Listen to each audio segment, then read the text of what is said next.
نحمدہ و نصلی علی رسولہ الکریم اما بعد اعوذ باللہ من الشیطان الرجیم بسم اللہ الرحمن الرحیم یمحق اللہ الربا ویربی الصدقات واللہ لا يحب کل کفار اثیم صدق اللہ العظیم۔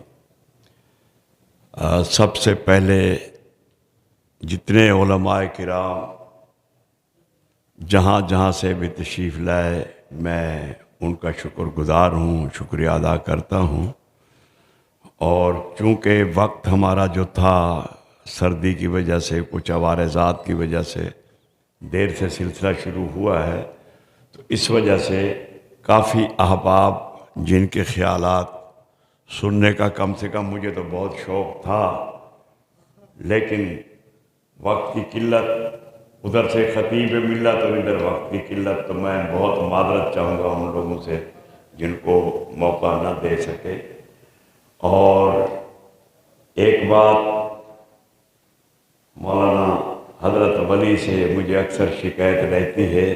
اور اس کا اظہار میں شرم کی وجہ سے، لحاظ کی وجہ سے نہیں کرتا۔ مجھے نہیں سمجھ میں آتی کہ یہ میری تقریر چوری کر لیتا ہے۔ مجھے نہیں پتا کس طریقے سے سرکے کا ان کو انداز ہے کہ میرے سے پہلے جو باتیں میں نے کہنی ہوتی ہوں یہ کہہ جاتا ہے۔ اب کیا کروں میں؟ ایک تو یہ بات آج ہمت کر کے آپ نے گوش گزار کر دی، امید کرتا ہوں اندر احتیاط کریں گے تاکہ میں بھی کچھ کہہ سکوں۔ نمبر دو، حضرت مولانا تنویر الحق تھانوی دامت برکاتہم اکرمک اللہ بالجنہ ولوالدیک اعزک اللہ احفظک اللہ بارک اللہ فی حیاتکم الطیبہ وکثر اللہ اعمالکم۔ میں ان کے ساتھ اٹیچ رہتا ہوں اور یہ میرے سے بہت سی معاملات میں مشاورت کرتے ہیں۔ یہ کا بڑا من ہے، میں من آنم کہ من دانم، میں تو اس قابل نہیں ہوں، تیری دید کے قابل کہاں میری نظر ہے، یہ عنایت ہے تیری کہ تیرا رخ کدھر ہے۔ میں نے ان کا نام شریعت کونسل کی سرپرستی کے لیے پیش کیا اور اس پر تبصرہ کیا۔ حضرت مولانا زاہد الراشدی دامت برکاتہم نے مہد الخلیل میں بہت بڑا پروگرام ہوا تھا، ہمارے عابد صاحب بھی موجود تھے اور بھی کافی حضرات، مولانا مفتی بلال صاحب بھی کافی حضرات تشریف لائے تھے،